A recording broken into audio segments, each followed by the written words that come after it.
Jau 4. gadu aizvadīts festivāls Rodam Raunas novadā. Tā ietvaros piekdienas vakarā Tanīsa Pilskalnā Raunā izskanēja klusās mūzikas koncerts. Šī pasākuma idejas autors ir Andrejs Grims, kurš pats aizraujas ar mūziku un nu jau vairākus gadus dzīvo Raunā. Pagasts jau sen gribēja tādu skaistu festivālu patiesībā. Viņiem bija agrāk piena svētki. Un tie piena svētki arī bija tāds foršs pasākums, bet īstenībā tā kā es vēl tad dzīvoju pavisam citur, es biju rīdzinieks, tad es pārcēlos šurp, un man kaimiņos arī trāpījās cilvēks, kas nodarbojas ar skaņas visādām parādībām. Un tad mūs kaut kā uzaicināja abus ar Klāvu Kalneču, uzaicināja, ka varbūt jūs vēlaties arī piedalīties ar kaut kādu mūzikas izvēli un organizāciju. Tas arī veidojās. Andrejs Grims Tanīsa kalna apmeklētājus iepriecināja kopā ar nepieradinātā folka orķestri. Muzikālajai apvienībai pievienojās arī perkusionists Nils Īle. Andrejs man uzaicināja kā tādu pārsteigumu, ja, kā tas notiek un kā tas var saskanēt ar viņu muziku, ar viņu stilu. Un kā mēs pamēģinājām, viss ir labi. Skan labi.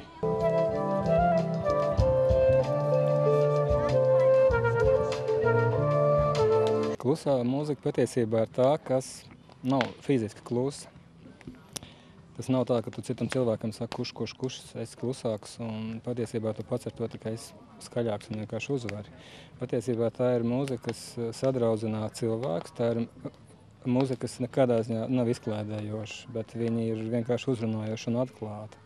Tā ir patiesa mūzika. No klusuma rodās skaņa. Kad būtiskais jau arī ir tas skanīguma tīrība. Un to var sadzirdēt tikai klusumā. Un to saliekot kopā ir tāds, klusais skaļums. Raunā organizētais klusās mūzikas koncerts piesaistīja ne tikai vietēju iedzīvotāju ievērību. Baudīt mūziku un vakaru bija ieradušies arī vairāki sabiedrībā zināmi cilvēki. Es varos paklausīties, jo Rauna ir manas otrās mājas. Es izmantoju iespēju, ja kaut kas jauks notiek, un tad es esmu klāt. Es jau piedalījos, jau būs pirms 3 gadiem šķiet, pirmajā. Man ļoti patīk, tad bija Pilsdrupās, un tagad Tanīsa kalnā. Tanīsa kalns varbūt pat vēl labāk izvēle, jo Raunā nonākušie reti, kad te uznāk. Nejauši dzirdēju, ka tāds ir, un tādi mākslinieki izcili, un negribējās laist garām izdevības. Parasti nelaiž garām izdevības, un šis atkal ir tas gadījums. Un brīnišķīgs vakars, un viss izskatās iespaidīgi. Vairāk koncerta apmeklētāji bija mērojuši arī krietni attālu ceļu, lai piekdienas vakaru pavadītu īpašā atmosfērā. Es pats folklorists pēc kā folkloras kopa putni Lēdurgā.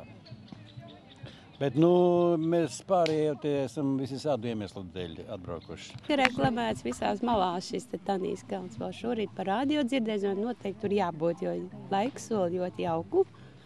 Un kur vēl labāk, ja ne pie dabas. Klusās mūzikas koncertā uzstājās arī dziedātāja Anta Eņģele, kā arī koklētāja Laima Jansone. Savukārt pēc koncerta apmeklētājiem nakti bija iespēja pavadīt kādā no Raunas novada lauku sētām.